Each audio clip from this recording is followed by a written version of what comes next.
The gunshot echoed through the hotel ballroom at 7:42 in the evening, sharp as a slammed door, and every conversation died mid-breath. Margaret Wilson did not scream. She froze, one hand wrapped around a tray of untouched champagne flutes, the thin glass humming against her palm. The orchestra stopped. A fork clattered. Somewhere near the stage, a woman gasped and dropped to her knees. Security surged toward the sound radios, crackling shoes pounding over carpet, stitched with gold thread. Margaret stood at the edge of the room in her housekeeping uniform, gray and forgettable. Her name stitched small and faded above her heart. No one looked at her. They never did. Not at charity galas, not at corporate dinners, not when she moved through the room like air collecting empties, wiping spills, erasing evidence that powerful people had been here at all. On the dais beneath the crystal chandeliers, Thomas Keller lowered his microphone. 64 years old, board chair, local legend. The man who owned the room without owning the building. His smile was still in place, but his eyes had sharpened, calculating angles, exits, witnesses. He raised a hand. Calm down, folks. False alarm. A backfiring service cart. A lie smooth as silk. Margaret heard the truth in the silence after the words. The kind of silence that comes when a room full of wealthy people decide together not to ask questions. Her husband stood 3 feet from the stage, tall, confident, wearing the navy suit she had pressed that morning.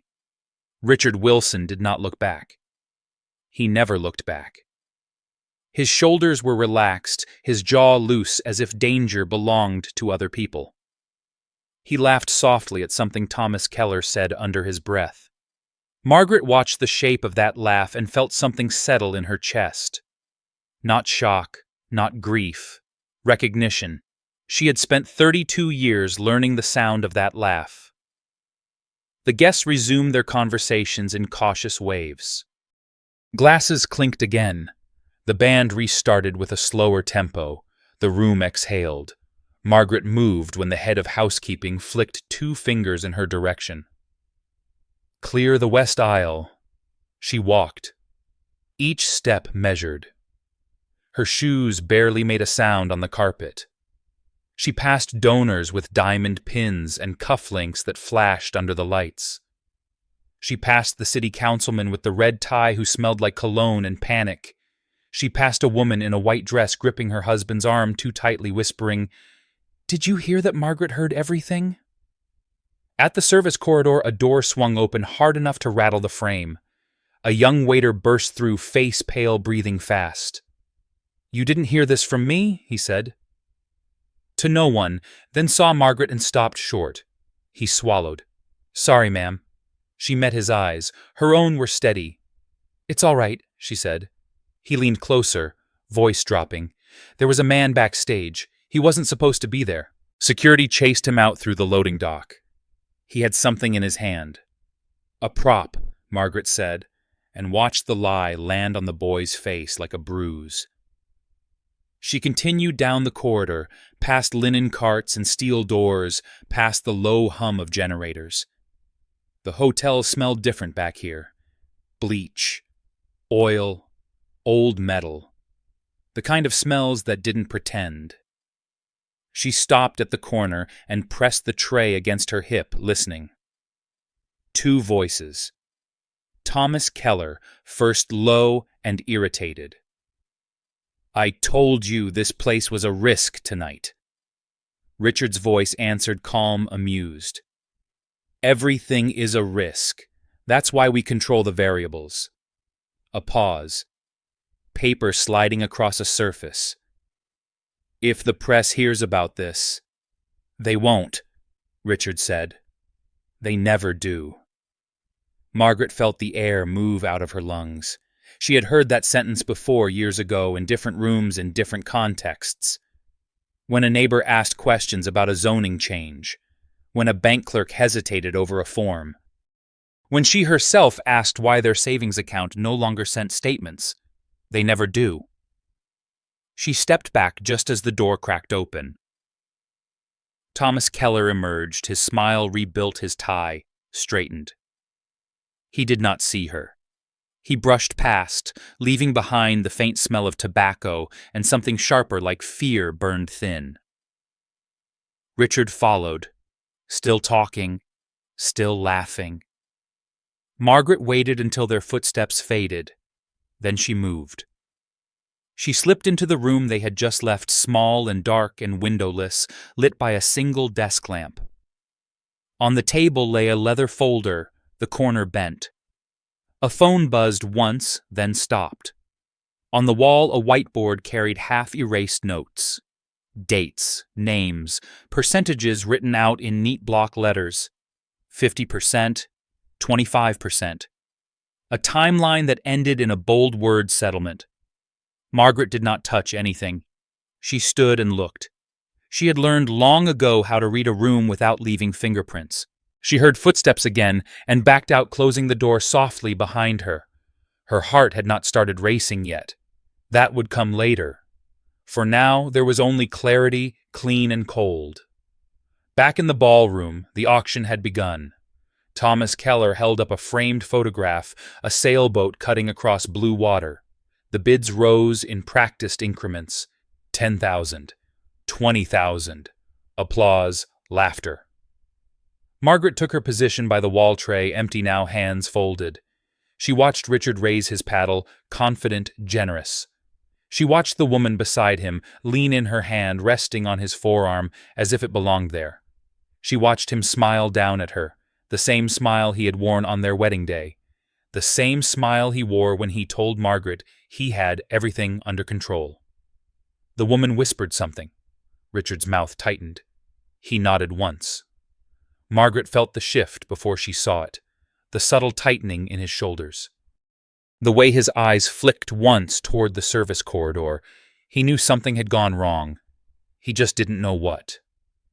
The auctioneer's gavel fell. Sold. Applause surged. Cameras flashed.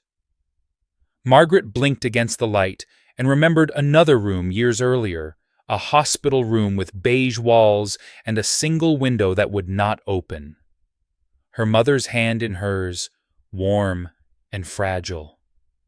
Don't let them decide who you are, sweetheart. People like that only see what they can use. Margaret had nodded then because nodding was easier than arguing with a dying woman. She had nodded and gone home, and signed what Richard put in front of her, page after page, trusting the weight of his voice over the thin warning in her gut. Now the warning was loud. The band struck up again, faster this time. Servers moved, guests stood. The room tilted toward celebration, toward forgetting. Margaret stepped back into motion, clearing glasses, her mind assembling pieces with methodical care. She noticed a man near the exit she had never seen before, two still eyes tracking the crowd. She noticed the way Thomas Keller avoided looking in Richard's direction now. She noticed the woman at Richard's side, checking her phone, her smile thinning. Margaret moved past them all unseen. In the ladies' room, she locked herself into the far stall and breathed once deep and slow. Her hands were steady. Her reflection in the metal door looked older than her years, lines cut deep by patience. She pressed her palm flat against the cool surface and closed her eyes. Outside, the gala roared on. Inside, something had begun that would not stop. They thought she was small. They thought she was tired. They thought she was invisible. The door opened and closed. A woman laughed. A faucet ran. Margaret opened her eyes. In them was no fear, only resolve, hard and quiet. The night had fired its first shot. By 9:15 that night, the police report had already been rewritten twice, and none of the versions mentioned a gunshot. Margaret learned this the way she learned most things now, indirectly. She was back in the service corridor, rolling a cart stacked with linen bags, when two security supervisors stopped near the vending machines. One spoke low, annoyed. Legal wants the wording tightened. Mechanical malfunction, no discharge, no threat. The other snorted. Funny how a malfunction sends half the donors reaching for their phones. Margaret kept walking. The wheels squeaked once, then settled. She did not slow down. At home after midnight, she sat at the small kitchen table with the overhead light off the room lit only by the stove clock glowing 12:12 in the dark. Richard had not come home. That was not unusual. What was new was the text that arrived at 12:40 in the morning. Short, precise. Don't wait up. We'll talk tomorrow. Tomorrow had always been his favorite word. Margaret poured herself a glass of water and watched her hand as she set it down. No shaking. That, too, was new. She took out the old leather notebook from the drawer beneath the phone.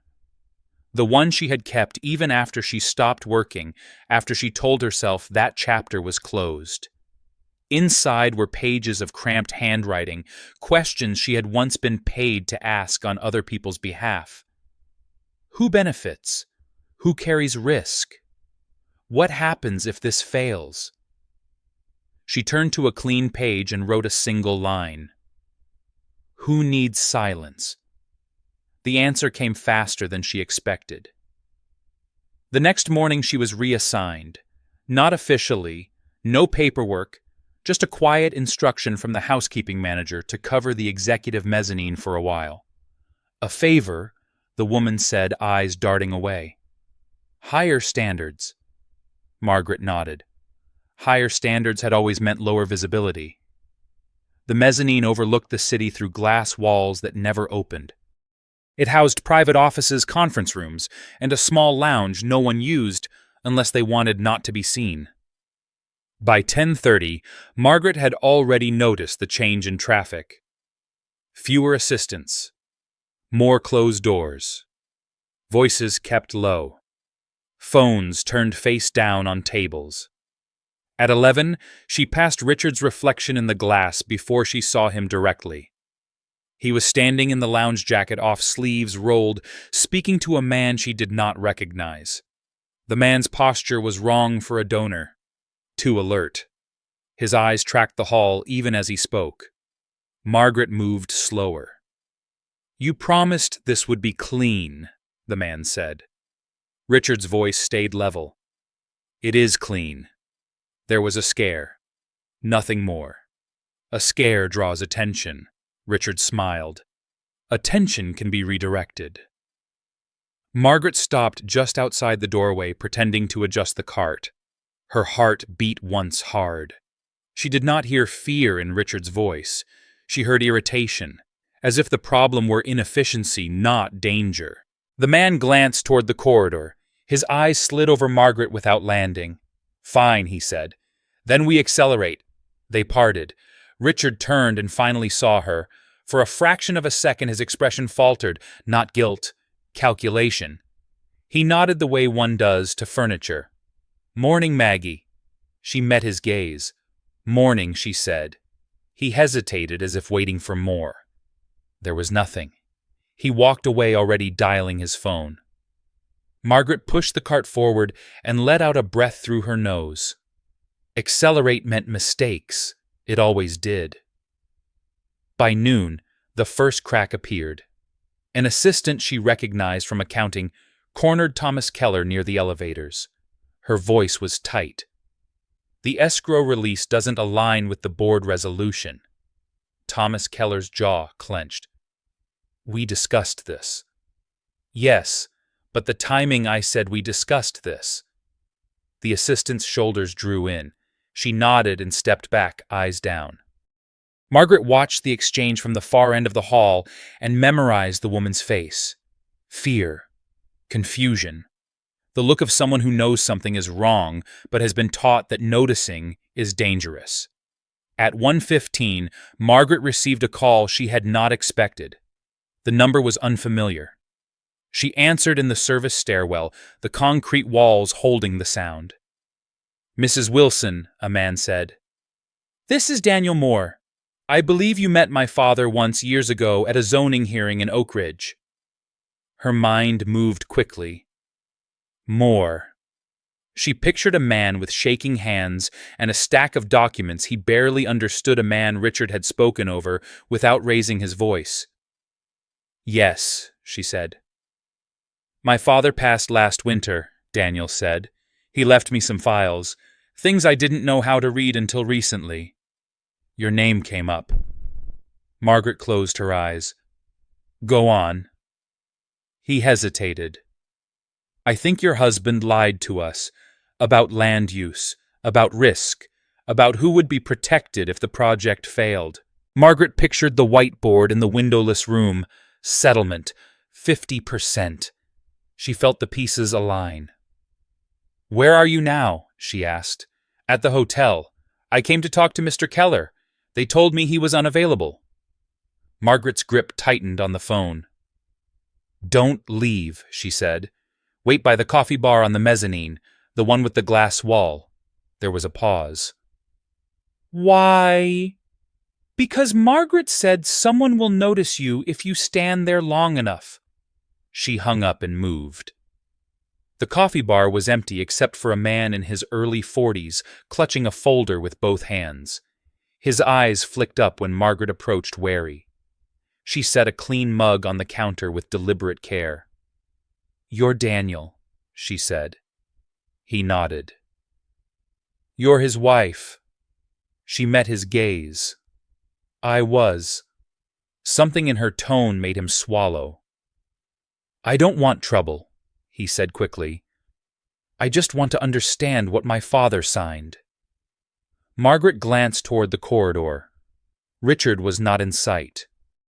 Thomas Keller's office door was closed. This was a narrow window. She leaned in slightly, lowering her voice. May I see the files? Daniel hesitated, then slid the folder across. Inside were copies, permits, guarantees. A clause Margaret recognized instantly, buried and cruel. The kind designed to look like protection while doing the opposite. She did not let her face change. Your father was careful, she said. He asked questions. Daniel's shoulders sagged. He was told they were handled. Margaret nodded. They always are, until they aren't. Footsteps approached. A woman in a tailored suit slowed when she saw them, eyes narrowing. Margaret straightened and reached for the mug. Sir, do you take cream? Daniel blinked, then caught on. No, he said. Black. The woman paused, assessing, then moved on. Margaret exhaled. She looked back at the documents and felt something shift inside her, a line crossed. Daniel, she said quietly, this doesn't end the way you think it will. He searched her face. What are you saying? I'm saying your father wasn't the only one misled, and I'm saying the people who did it are counting on everyone staying in their lanes. Daniel's jaw set. I'm done staying quiet. So am I, Margaret said. That afternoon, the city learned about a minor incident at the gala from a single paragraph buried on page 6 of the business section. Margaret read it on her break, the words bloodless and neat. No injuries, no investigation, matter resolved. She folded the paper and tucked it into her pocket. By evening, Richard came home early. He poured himself a drink without asking if she wanted one.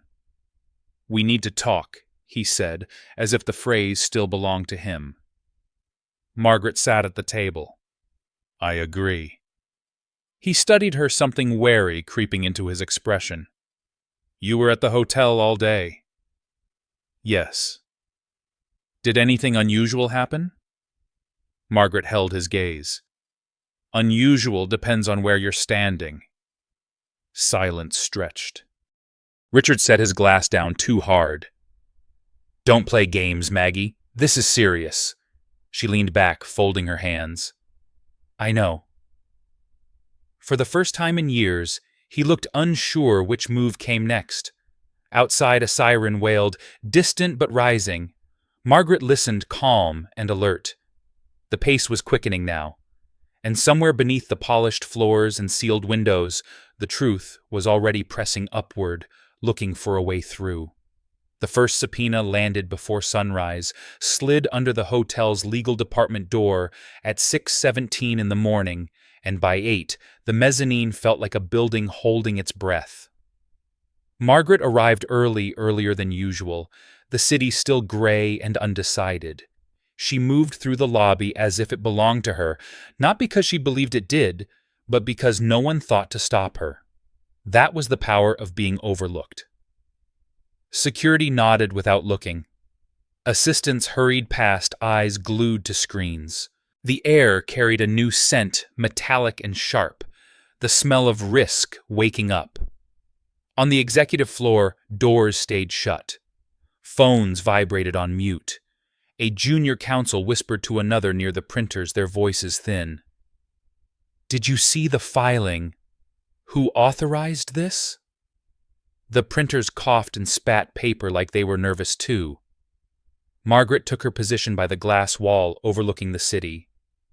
She wiped fingerprints that would return within minutes. She watched reflections instead of faces. Richard arrived at 9:12. His walk was different now, a fraction faster, shoulders tight. He didn't greet anyone. He went straight into Thomas Keller's office and closed the door hard enough to echo. Margaret felt it in her chest like a second heartbeat. Inside, voices rose. "This was supposed to be contained," Thomas said. "It is contained," Richard snapped. "A nuisance filing, nothing more. You said that last night. And I'm saying it again." Margaret counted the seconds between words. Pressure changes cadence. It always does. At 10, Daniel Moore appeared again at the coffee bar this time with a woman in a navy coat whose eyes missed nothing. She carried herself like someone used to room shifting when she entered. She didn't sit. She stood scanning, waiting. Margaret approached with a fresh pot. The woman looked at her and held the gaze a beat longer than most. "Are you the one from yesterday?" she asked, voice calm, curious. Margaret nodded. The woman extended a hand. "Laura Chen." Margaret took it. The grip was firm, measured. No rings. No perfume. Daniel cleared his throat. "Laura's my attorney." Margaret inclined her head. "Then you should both know this isn't the only thread," she said quietly. Laura's eyes sharpened. "Say more." Margaret poured coffee. She let the steam rise. "There's a reason the filing came before dawn. Someone wanted the first move on record." Laura's mouth curved, not a smile. That someone wasn't us. Margaret met her gaze. "It wasn't me either." Laura studied her, reassessing. "Interesting," she said. Across the floor, Thomas Keller's door opened. He stepped out face set, followed by Richard, who stopped short when he saw Daniel. The room shifted. A few heads turned. No one spoke. Richard approached, smile brittle. "Daniel, didn't expect to see you here again." Daniel's voice held steady. "I'm still waiting for answers." Richard glanced at Laura. "And you are Laura Chen," she said, "representing Mr. Moore." Richard nodded, already calculating. "I suggest we continue this elsewhere." Laura shook her head once. "No need. Everything we need is already public record." Richard's jaw flexed. Thomas Keller cleared his throat. "Perhaps we should adjourn," Laura cut him off, polite and lethal. "Mr. Keller, your name is on the filing." Silence fell like a dropped plate. Margaret watched Richard's face change, the confidence draining into something harder, darker. He recovered quickly. "Allegations," he said. "Unproven." Laura smiled thinly. "Allegations are for press releases. Subpoenas are for facts." Security hovered at the edges, unsure whose side they were on. That uncertainty was new. Richard turned to Margaret. Maggie, would you mind giving us a moment? It was the first time he had said her name in front of witnesses in years. He said it softly, as if that might pull her back into place. Margaret met his eyes. "I'm working," she said. The words landed with a quiet finality. Thomas Keller looked at her, really looked for the first time. Recognition flickered too late. The meeting dissolved without resolution. Laura and Daniel left together unhurried.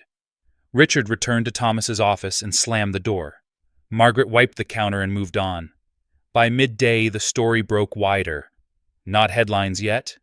Whispers. Analysts asking questions on closed calls. A reporter lingering too long in the lobby pretending to check email. Margaret passed him and caught the scent of cheap coffee and ambition. At 2:30, James Harrington arrived. No announcement, no entourage. Just a gray suit and a presence that bent the room without force. People noticed without knowing why. Conversations stalled. Chairs scraped softly as he passed. Margaret felt him before she saw him. She finished straightening a table and turned. He stood there looking out at the city as if it were an equation he had already solved. "Ms. Wilson," he said without turning. She stilled. "Yes, you were right about acceleration," he said. She waited. He turned, then eyes clear assessing. "They always rush when they think they're ahead. It's how they tell on themselves." Margaret folded her hands. They don't believe consequences apply to them. James studied her. "No," he said. "They believe consequences apply later." He gestured toward the glass. "Come walk with me." They moved along the corridor, side by side, unremarkable. Staff parted instinctively. "You've done something important," James said. "Not dramatic, not loud, important." Margaret kept her gaze forward. "I didn't do it alone." "No one ever does," he said. "But someone has to notice the pattern first." They stopped near a conference room where lawyers now gathered, faces tight. James lowered his voice. "There will be pressure. Offers. Threats dressed as concern." Margaret nodded. "I expect it." "Do you know why I came today?" She glanced at him. "Because it's your building." He smiled faintly. "Partly, but mostly because I wanted to see who stayed standing when the floor started to move." He met her eyes. "You did." A ripple passed through her, not pride, something steadier. At 4, Richard tried again. He found her near the elevators alone. "Maggie, please," he said, lowering his voice. "We need to get aligned. This is getting out of hand." She looked at him, really looked.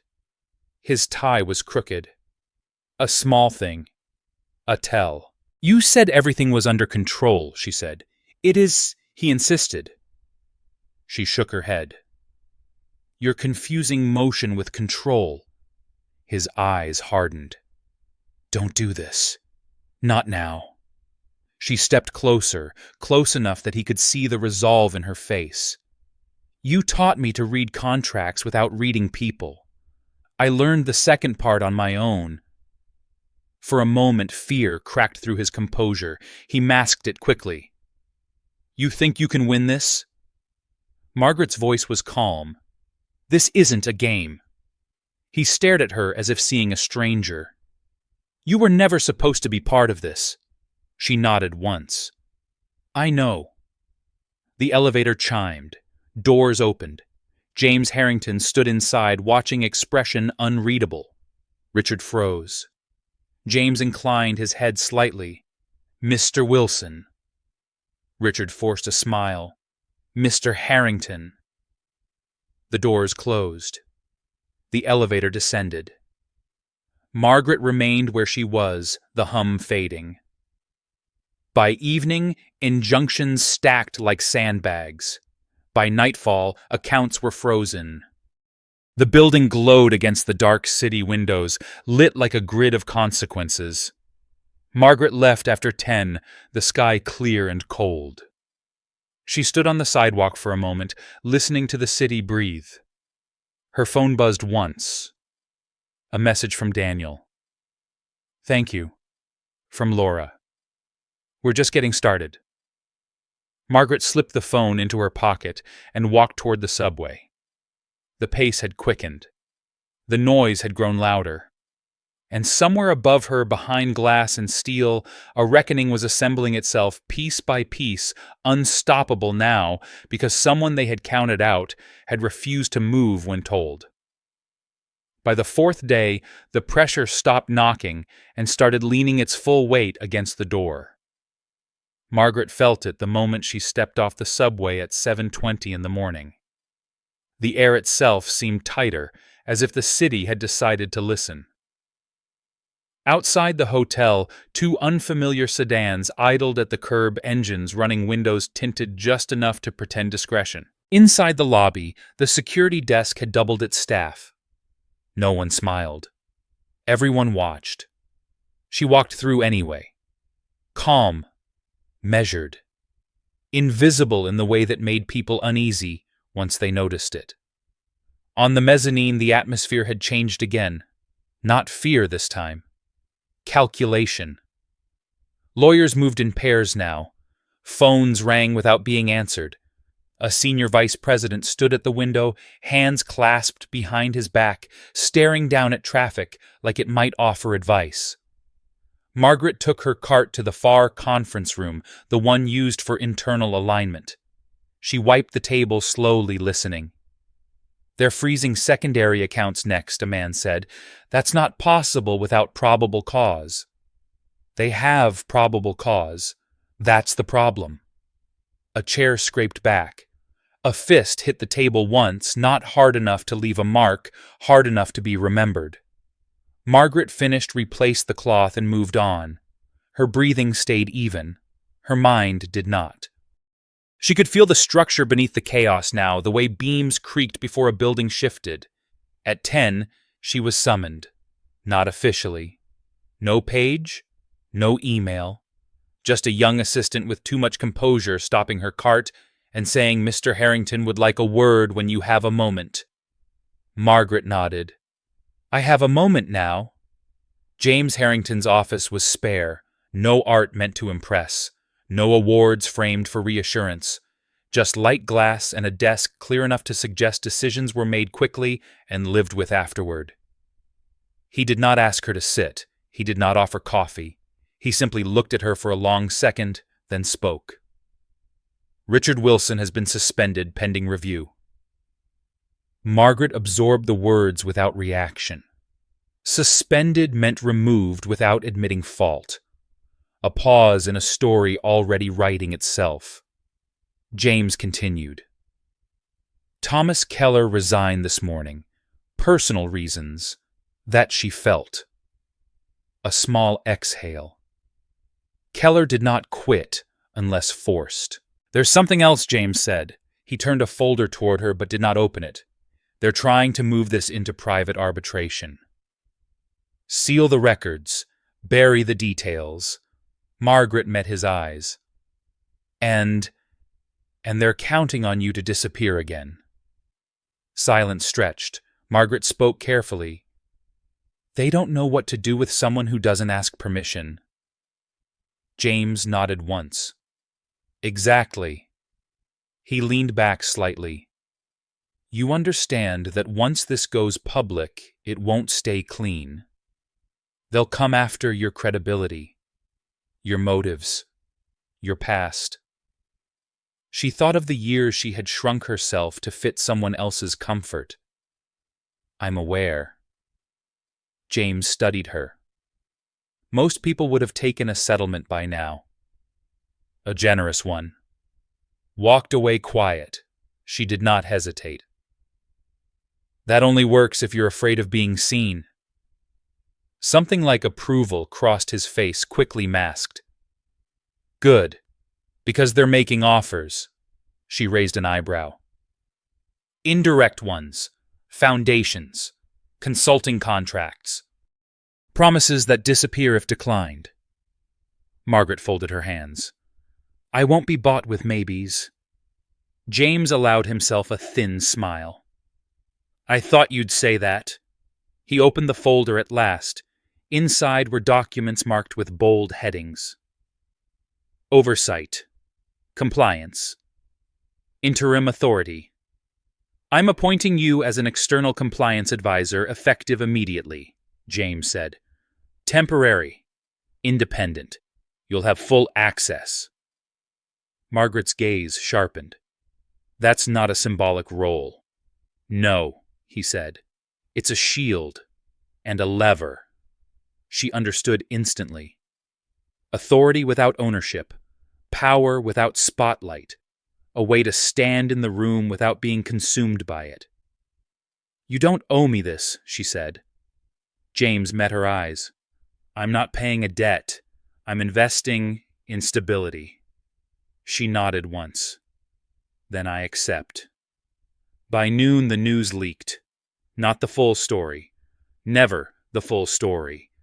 But enough. Words like irregularities and governance failures began to circulate.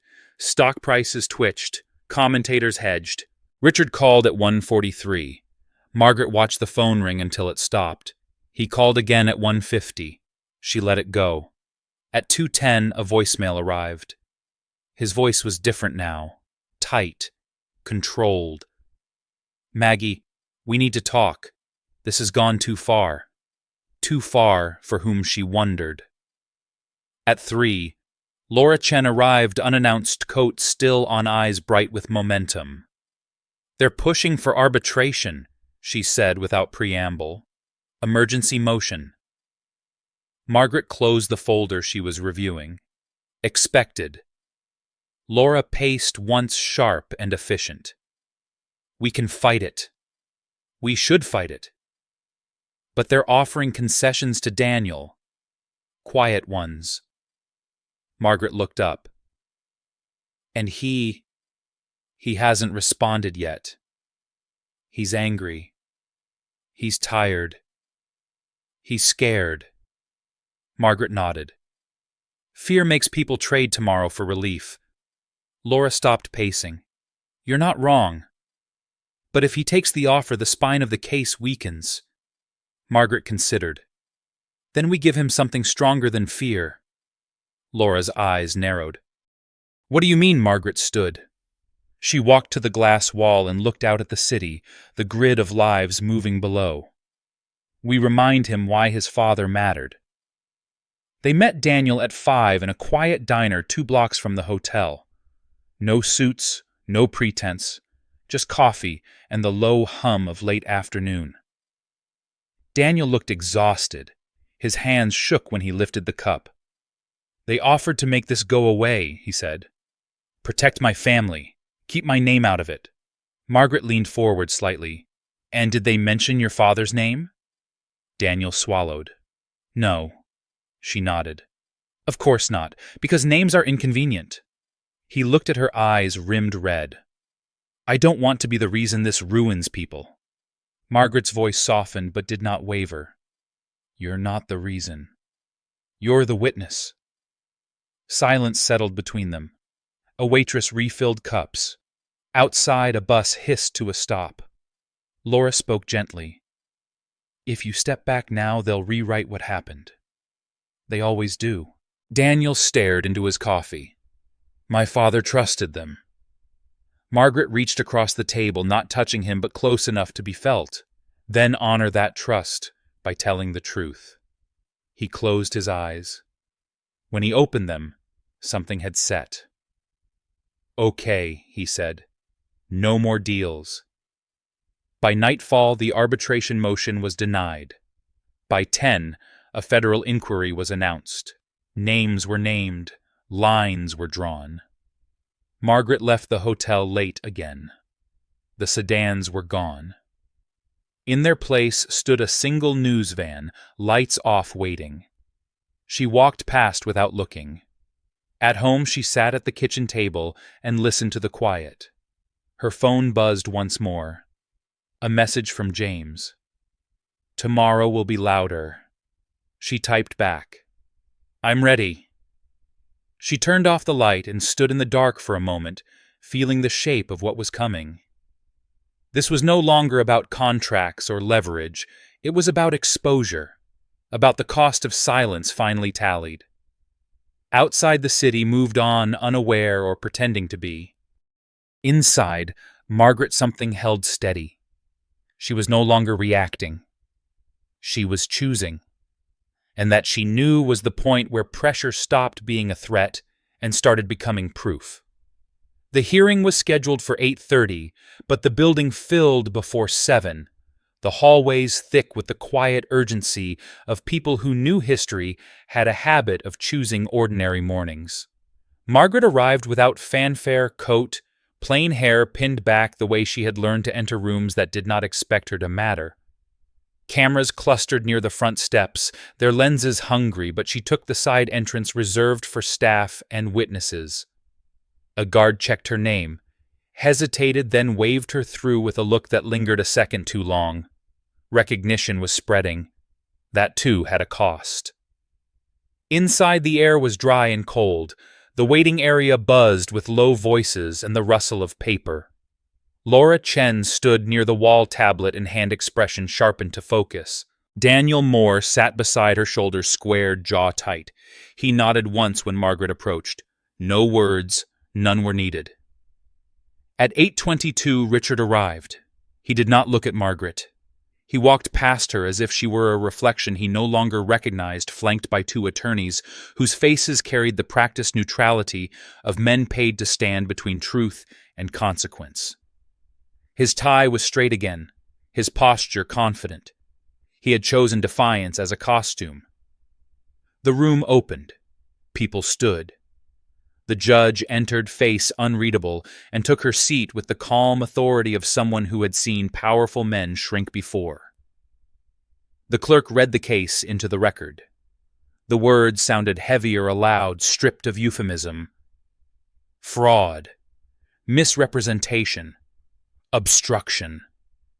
Margaret felt the room tilt as if the building itself were adjusting its balance. The first witness was procedural. Dates. Filings. The slow assembly of a structure no one could pretend was accidental. Richard's attorney objected, often voice smooth, but the judge waved him on with minimal patience. Then Daniel was called. He stood hands steady now and took the oath. His voice was clear when he spoke of his father of trust, given freely of documents signed under assurances that turned out to be hollow. He did not dramatize. He did not plead. He simply told the truth the way people do when they have decided not to carry someone else's lies anymore. Richard stared straight ahead. Margaret listened, every word a confirmation. When Daniel finished, the room exhaled. The judge nodded once. "Thank you, Mr. Moore." A pause followed. Then Laura stood. "Your Honor, we call Margaret Wilson." Richard turned then. Not quickly, slowly, as if speed might betray him. Their eyes met across the room. For a heartbeat, 32 years compressed into a single look. The kitchen table where she had signed without reading. The evenings she waited up for him. The nights she told herself trust was a virtue. She stood. As she walked to the stand, she felt the weight of the room settle not on her shoulders, but behind her, pushing her forward. She raised her right hand. Swore to tell the truth. Sat. Laura's voice was calm. "Ms. Wilson, could you explain your professional background?" Margaret answered evenly.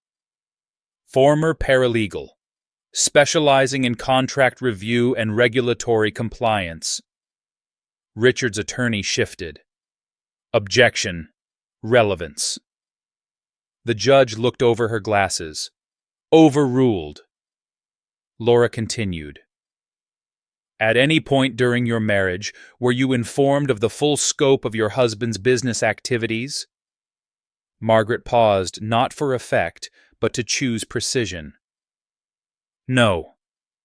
Did you sign documents related to those activities? Yes. Did you understand the risk those documents transferred to you? No. A murmur moved through the gallery. Richard's attorney leaned in, whispering urgently. Richard did not move. Laura stepped closer. When did you first realize the extent of the deception? Margaret's gaze drifted briefly, not to Richard, but to the judge. When I stopped assuming silence meant safety. The judge's pen paused. Laura nodded. What did you do then? Margaret described the pattern. The hidden clauses, the shell structures designed to isolate assets and export liability. She spoke in clear language, translating complexity into consequence. She did not accuse. She explained. Richard's attorney rose again. Objection. Speculation. The judge's patience thinned. Overruled.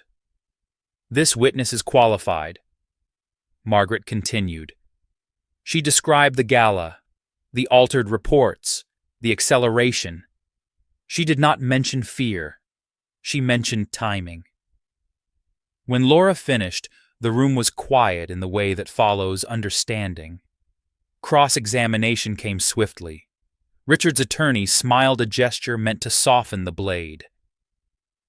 Ms. Wilson, isn't it true that you benefited from these arrangements for years? Margaret met his eyes. I benefited from what I was told. He leaned in. And now that the marriage is ending, you've decided to reframe routine business practices as misconduct. Margaret did not raise her voice. Routine practices don't require secrecy. A ripple passed through the room. The attorney tried again. You're angry, hurt, that colors perception. Margaret's expression did not change. Facts are not emotional. They are verifiable. The judge nodded slightly. Richard's attorney sat. When Margaret stepped down, her legs felt light, as if gravity had shifted in her favor. She returned to her seat and folded her hands. Richard did not look at her. His jaw worked muscle jumping once. The judge recessed briefly. When she returned, her tone was measured firm. Based on the evidence presented, the court finds sufficient cause to proceed. Asset freezes remain in effect. The motion to compel arbitration is denied. Richard exhaled sharply. It was the first crack. Outside, the press surged. Questions flew like birds, startled from a wire. Laura fielded them with efficiency. Daniel stood tall, eyes forward. Margaret slipped through a side door again, heart steady, the city air sharp in her lungs. James Harrington waited across the street, hands in his coat pockets, watching the steps. When he saw her, he crossed without hurry. You did well, he said. She considered the word. Necessary, she replied. He nodded. They'll pivot now. Damage control. Scorched earth. She looked back at the courthouse. Let them. Her phone buzzed. A message from Richard. Just one line. You didn't have to destroy everything. Margaret stared at the screen for a long moment. Then she typed back. I didn't destroy it. I told the truth. She turned the phone off. That night the city lit up as it always did, indifferent and vast. Margaret walked home instead of taking the train, letting the movement settle her. She passed storefronts closing for the evening, a couple arguing softly on a corner, a man playing a slow song on a saxophone that echoed between buildings. At home she poured a glass of water and sat at the table, the same table where so much had once been signed away. It felt different now, not a place of surrender, but of record. Tomorrow would bring appeals, interviews, offers, sharpened with threats. She knew that. But tonight she allowed herself one small breath of stillness. The story had crossed a threshold. It was no longer about what had been taken from her.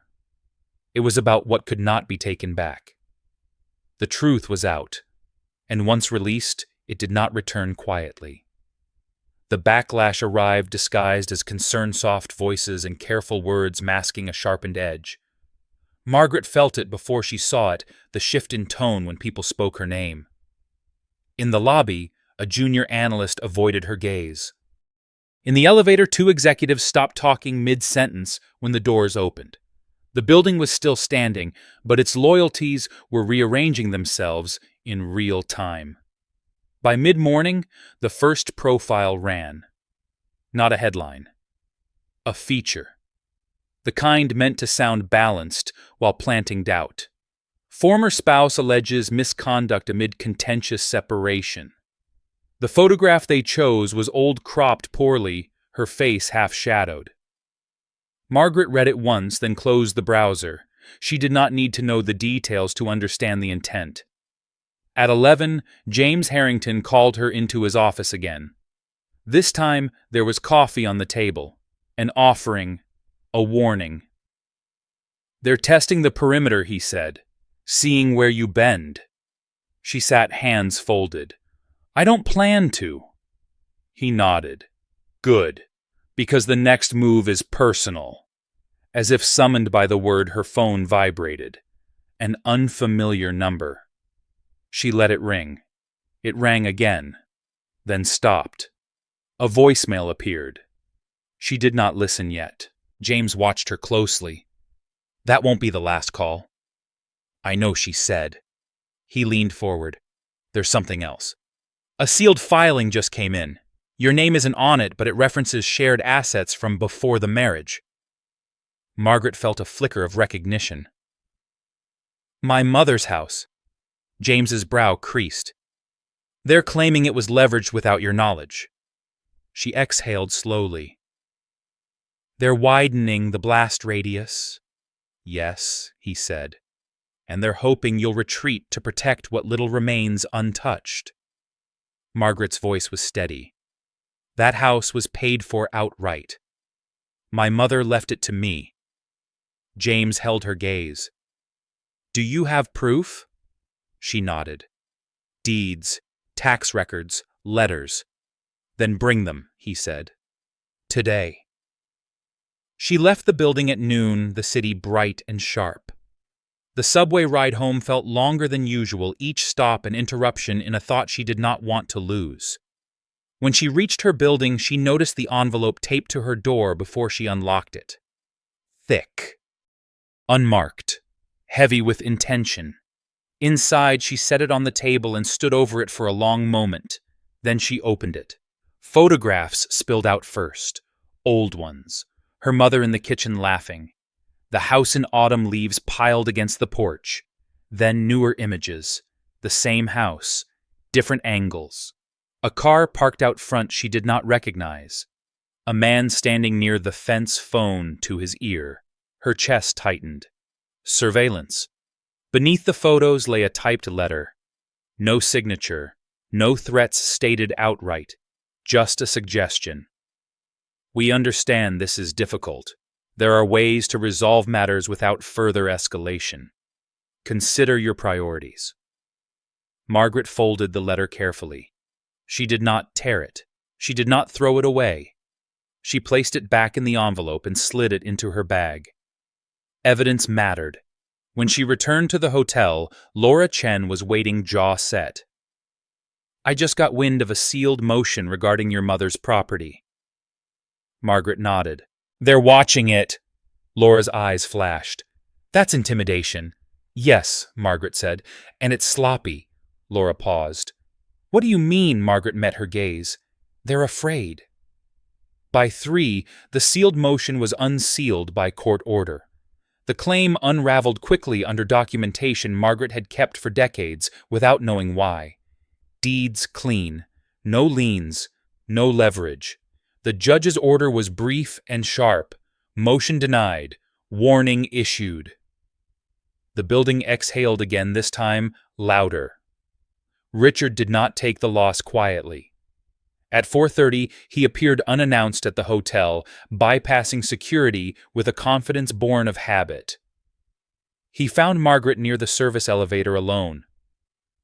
"You think you're clever." he said, voice low, controlled. Dragging my mother into this. Margaret looked at him. You did that yourself. He stepped closer. You're burning bridges you can't rebuild. She did not move. Bridges built on lies collapse on their own. His eyes searched her face, looking for the woman who used to flinch. She did not appear. You don't understand how this ends, he said. Margaret's voice was quiet. I understand exactly how it ends, just not for you. Something like rage flickered across his features, then vanished. He smiled thinly. We'll see.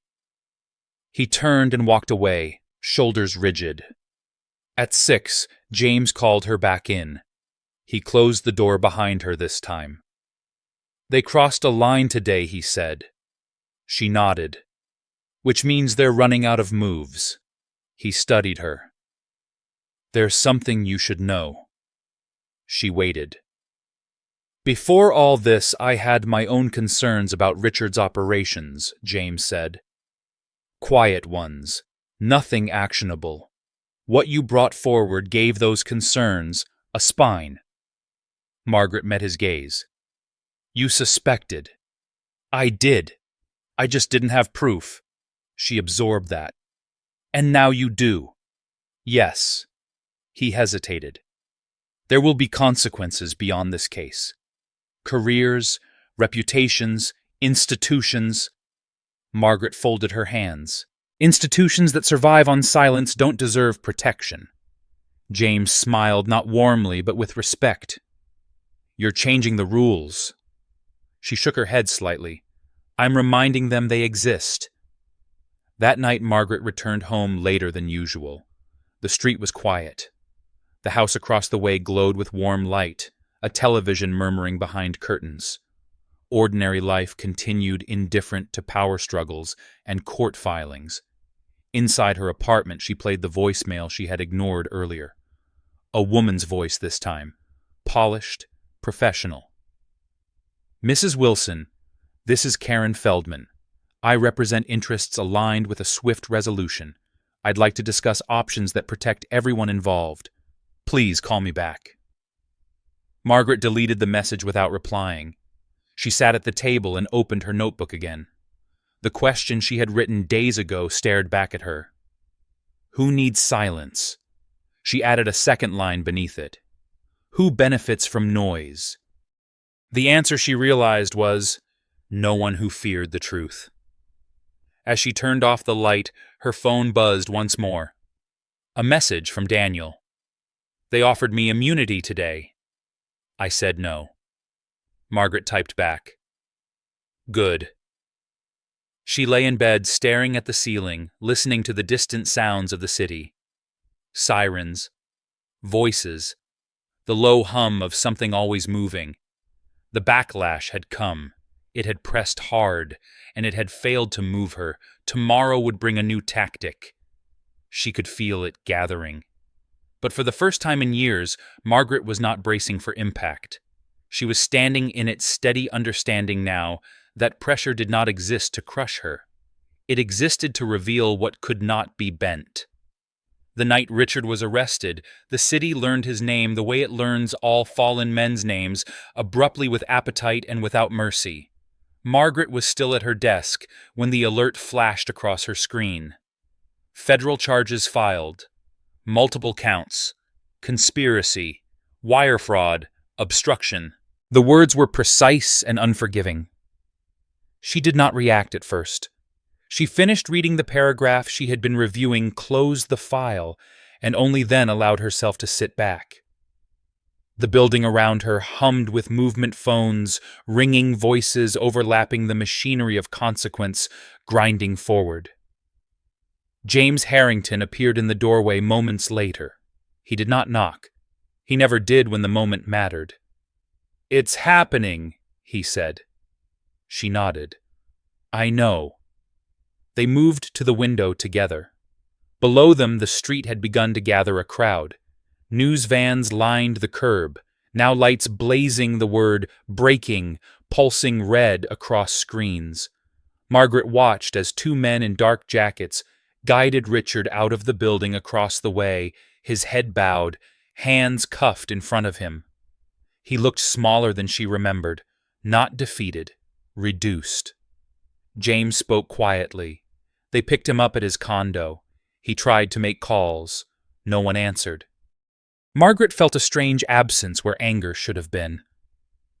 "I hope he tells the truth," she said. James looked at her. "That's generous." "It's practical," she replied. Lies compound damage. By morning, the city was loud with it. Pundits speculated. Former colleagues issued statements heavy with regret and distance. Thomas Keller's name resurfaced in every segment, followed by words like cooperation and immunity. The narrative shifted by the hour. Margaret watched none of it. She stayed focused on what remained undone. At 9, Laura Chen called. "Richard wants to talk." Margaret closed her eyes briefly. "About what a plea? Terms." "He believes you can influence how this goes." Margaret considered. "He still thinks this is about leverage." Laura's voice was steady. "Will you meet him?" Margaret opened her eyes. Yes. The detention center smelled of disinfectant and resignation. Margaret sat across from Richard in a narrow room divided by thick glass. He looked older already, lines deepened by a single night without control. When he saw her, relief flickered quickly, masked by pride. "Maggie," he said, leaning forward. "Thank you for coming." She did not correct him. "Why did you ask to see me?"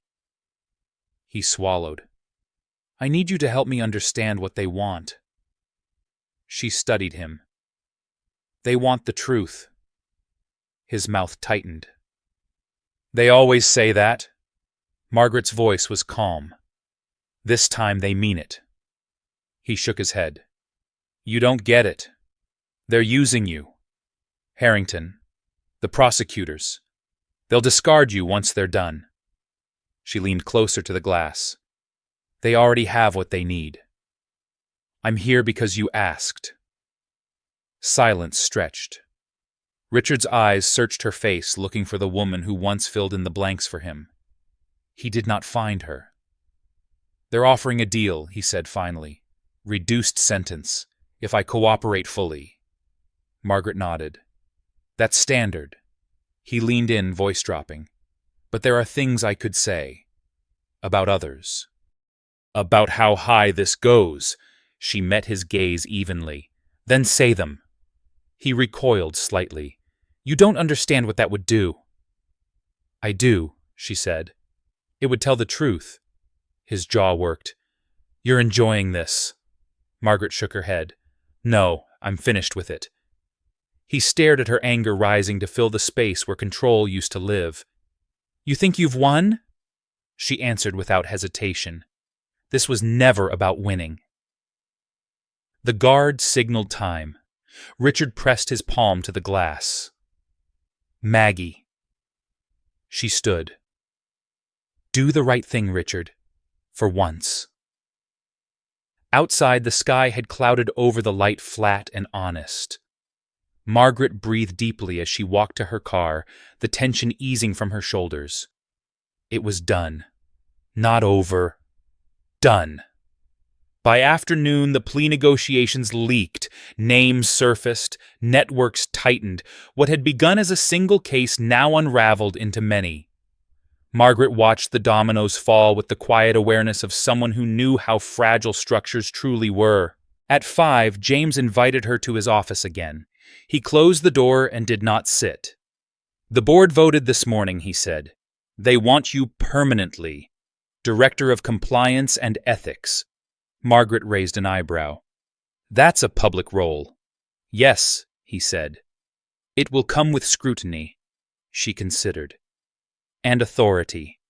And responsibility." She nodded once. "I'll accept." James exhaled something like relief passing through him. "You understand what this means." She met his eyes. It means fewer people will be able to pretend they didn't know. That evening, Margaret returned to her apartment to find a small package on the table. No return address. Inside was a thin leather folder. Her mother's handwriting labeled the tab. Important. Margaret's breath caught. She opened it slowly. Inside were letters. Old ones. Correspondence with banks. Notes about meetings she had never known took place. Her mother had been careful, had noticed patterns, had prepared quietly for a future she would not live to see. Margaret sat down, the weight of it settling gently, not crushing. She understood now. This vigilance, this attention to detail, was inherited, not taught, remembered. Her phone buzzed. A message from Daniel. He took the deal, full cooperation. Margaret closed the folder and typed back. Thank you for telling me. Later, as night fell, she stood by the window and watched the city light itself again, building by building. Somewhere out there, Richard was alone with the consequences he had spent years deferring. Somewhere else, people he had shielded were scrambling to protect themselves. Margaret felt no triumph, only a steady sense of alignment. The truth had not exploded. It had expanded, filling the space that silence once occupied. Tomorrow would bring new challenges, public hearings, new enemies, new expectations. But tonight she allowed herself a moment of quiet. She turned off the light and let the darkness settle, unafraid. The reckoning had arrived not as a storm, but as a correction. And she stood at its center, not because she had sought power, but because she had refused to look away. The hearings stretched into weeks, but the noise around them grew sharper, not louder, as if the city had learned to listen with intent instead of curiosity. Margaret adjusted to her new role without ceremony.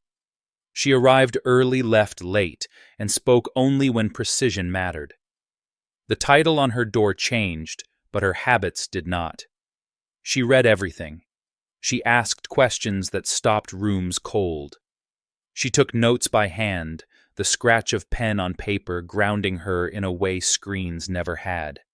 At the first oversight session, a senior executive tried to deflect with language polished smooth by decades of practice. We followed standard procedure. Margaret looked at him across the table. Then standard procedure failed. The room shifted. People leaned back. Someone cleared their throat. James Harrington watched without interrupting, his expression unreadable. Outside, the press grew restless. They wanted villains and heroes, clean arcs and sound bites. Margaret gave them none. When asked how it felt to expose corruption, she answered, "It feels necessary." When asked about her marriage, she said, "That's not the point." The questions kept coming anyway. One afternoon, as she crossed the lobby, a woman stepped into her path. Mid-50s, well-dressed, eyes sharp with resentment. "You enjoy this," the woman said quietly. "Making men fall." Margaret stopped. "I enjoy systems working as intended." The woman scoffed. "You think this ends here?" Margaret met her gaze. "Nothing ever ends where people expect." By the end of the month, the indictments expanded. Names Margaret recognized only from signatures now belonged to faces on screens. Some cooperated quickly. Others fought loud and desperate. The pattern repeated. Those who had relied on silence broke fastest when it vanished. One evening, Laura Chen joined Margaret for a late dinner at a quiet place near the river. Laura looked tired, the good kind. "They're talking about you like you're inevitable now," Laura said, half smiling. Margaret raised an eyebrow. "That sounds dangerous." Laura nodded. "It is. You're becoming a symbol." Margaret set her fork down. "Symbols get simplified." "Yes," Laura said. "Which is why you need to stay complicated." Margaret smiled faintly. "I plan to." At home, she continued sorting through her mother's folder letter by letter. There were notes about meetings that had gone nowhere, warnings written and never sent. Her mother had seen enough to be careful, not enough to be believed. Margaret felt the weight of that restraint and understood it differently now. Silence had not been weakness. It had been preparation.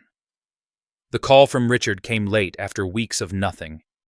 The number flashed on her screen, institutional and cold. She answered without hesitation. "They're saying I'll testify next month," he said. His voice was thinner now, stripped of certainty. Margaret listened. "I didn't know how far it went." He continued the lie automatic. She closed her eyes. "You built it, Richard." A pause. Then quieter. "I didn't think it would come back on me." Margaret opened her eyes. "It always does." He swallowed.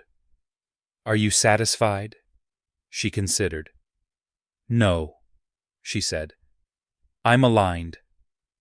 The line went dead. As summer edged toward fall, Margaret was invited to speak at a closed-door ethics forum. No cameras, no press, just long tables and people accustomed to deciding outcomes. She stood at the podium, hands resting lightly on the wood, and spoke without notes. "Most failures are not dramatic," she said. "They are incremental. A signature without a question. A report adjusted to avoid discomfort. Silence justified as loyalty." She paused, letting the words settle. "Accountability isn't punishment, it's maintenance." When she finished, no one clapped. They nodded instead. It felt like progress. Afterward, James joined her by the window. They watched the city together, the river cutting through it with quiet persistence. "You're changing the culture faster than I expected," he said. Margaret shook her head slightly. "I'm changing expectations. Culture follows." He studied her. "And how are you holding up?" She considered the question. "Some days I'm exhausted. Some days I feel clearer than I ever have." James smiled. "That's usually how it goes." Later that week, Daniel visited her office. He looked lighter, as if something heavy had finally been set down. "They offered a civil settlement to my family," he said. "No conditions. Just restitution." Margaret nodded. "That's how it should have been from the start." He hesitated. "I wanted to thank you." She met his eyes. "You stood up. I just stood with you." That night, Margaret walked home through streets washed clean by rain. The city smelled of wet concrete and renewal. She passed a bookstore with a display about whistleblowers and stopped, smiling at the irony. She did not go in. Some stories were meant to be lived, not framed. At home, she poured tea and sat by the window. The noise outside softened into a low hum. She thought of the woman she had been moving through rooms unseen, carrying other people's weight without knowing why. She thought of the woman she was now, still quiet, still observant, but no longer yielding space that was hers to occupy. Her phone buzzed once. A message from James. "Tomorrow we announce the permanent compliance reforms." Margaret typed back. "I'll be there?" She set the phone aside and let the moment stretch. The reckoning had passed its most violent phase. What remained was construction, slow, unseen, necessary. Outside, the city kept moving as it always did. Inside Margaret, something had settled into place. Not victory, not peace, purpose.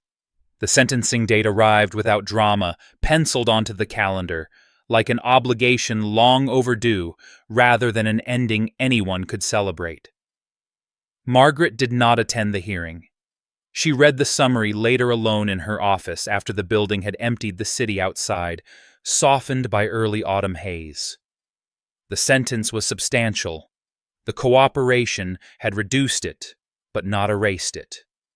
The judge's words were clipped and unsentimental, focused on harm rather than spectacle. Margaret closed the document and did not reread it. She had learned that some truths did not gain power through repetition. What followed mattered more. The reforms moved from announcement to enforcement. Audits that once lived in footnotes became standing agenda items. Anonymous reporting lines filled faster than anyone admitted out loud. People who had built careers on proximity to power discovered that distance no longer protected them. Margaret watched it happen with measured attention, neither eager nor detached. Systems corrected slowly, like a body relearning balance after injury. One afternoon, a young associate knocked on her door and hesitated as if unsure she belonged there. "I just wanted to say thank you," the woman said. "I thought noticing things made me difficult." Margaret gestured to the chair. "It makes you necessary." The woman smiled, relief breaking through. At home, Margaret made changes just as deliberate. She sold the apartment she had once treated as temporary, choosing a smaller place with windows that opened and floors that caught morning light. She brought only what she needed. The rest she gave away or let go. Objects she had learned carried the weight you assigned them. The house her mother left her remained untouched. Margaret visited it on a quiet Saturday, unlocking the door with hands that no longer trembled. Dust floated in the sunlit air. The rooms smelled faintly of cedar and thyme. She walked through slowly, not as a custodian of memory, but as someone allowed to choose what stayed. In the back room, she found a stack of notebooks she had never opened. Her mother's handwriting filled the pages. Observations, questions, marginal notes about people and promises. Margaret sat on the floor and read until the light shifted. She felt no grief sharpen, only recognition deepen. This had always been the inheritance. Attention. At work, the public appetite began to fade. New scandals emerged. New names replaced old ones.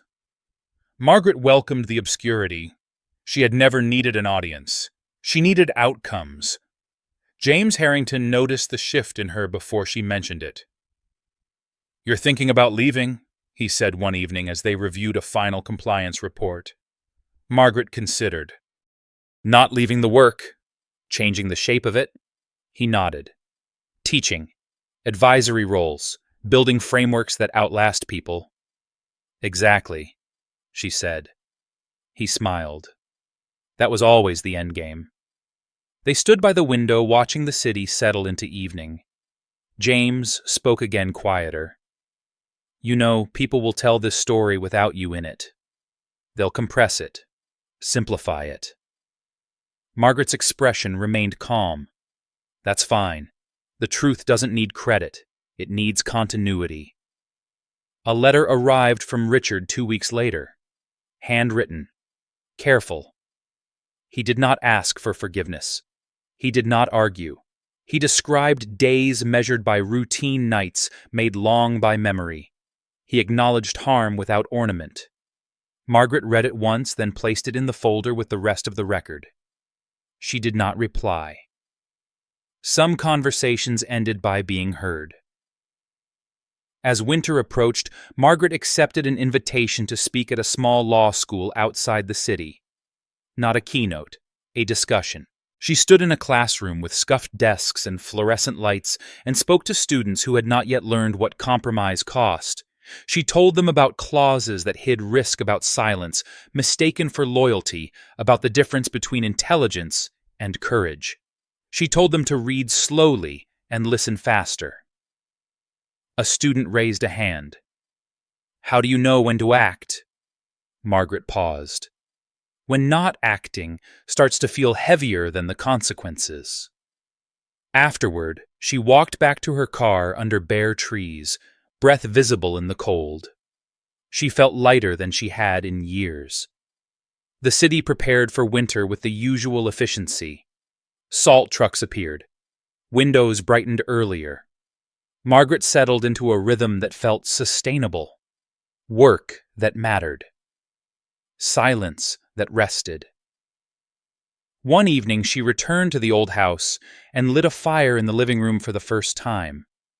The sound of it filled the space with something like approval. She cooked a simple meal and ate at the small table her mother had loved. She did not feel alone. She felt accompanied by continuity, by the sense that what she was building had roots. Her phone buzzed once. A message from Laura. Case closed. Permanently. Margaret typed back, "Thank you." Later, she sat by the window and watched snow begin to fall, the city softening under it. The world did not change all at once. It never did. But patterns shifted. Expectations adjusted. A few rooms learned to listen. Margaret closed her eyes and breathed in the quiet. The reckoning had resolved into something less dramatic and more durable. Accountability had taken its place among the ordinary tools of governance. Tomorrow would bring new challenges, new complexities. It always would. But tonight, she allowed herself the simple knowledge that the arc had bent not because of force, but because someone had paid attention long enough to see where it needed to go. The morning Margaret turned in her resignation letter, the city was wrapped in low winter light, the kind that softened edges without hiding detail. She placed the envelope on James Harrington's desk with the same care she once used to place signed contracts in front of men who never read them. James looked at the name on the front, then at her. He did not look surprised. "You're sure?" he said. Margaret nodded. "I am." He leaned back, considering. "The systems will hold," he said. "We built them too." She allowed herself a small smile. "Then it's time I step out of the frame." James stood and offered his hand. Not a CEO gesture, a human one. "You changed this place," he said. Margaret took his hand briefly. "It changed me first." By noon, her office was empty. No boxes, no farewell gathering. She left the badge on the desk, straightened the chair, and walked out through the lobby, where she had once moved unnoticed. People looked up now. Some nodded. Some hesitated, unsure what acknowledgement was appropriate. Margaret returned none of it. She carried no debt to the room. Outside, the cold air cleared her lungs. She walked, instead of calling a car, the city familiar and new at once.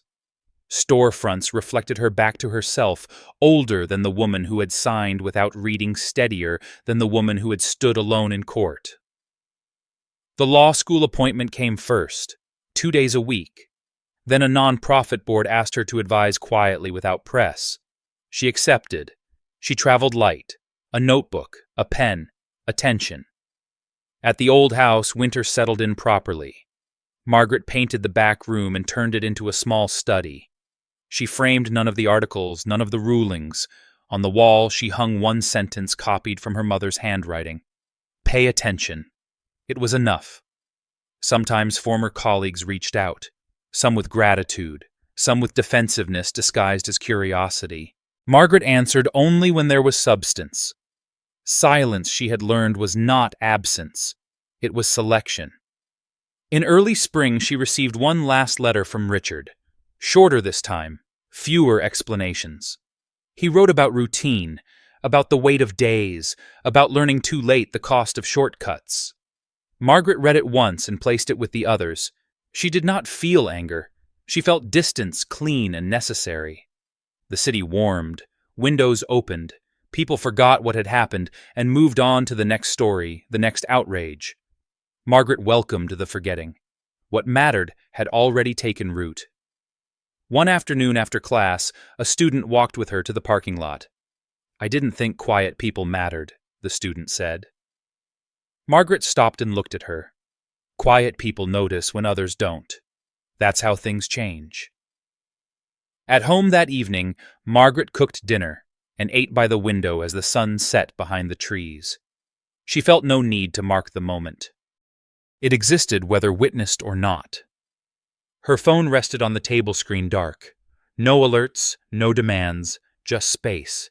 She thought of the years spent shrinking of the systems that had counted on that shrinking to survive. She thought of how little force it had taken in the end to correct the course. Just attention. Just refusal. Margaret turned off the light and stood for a moment in the quiet, steady and unafraid. The story had not ended. It had resolved. And if this story stayed with you, if you recognize something of yourself in the silence before the change, take a moment to like the video, subscribe to the channel, and comment 3 words, "I see you."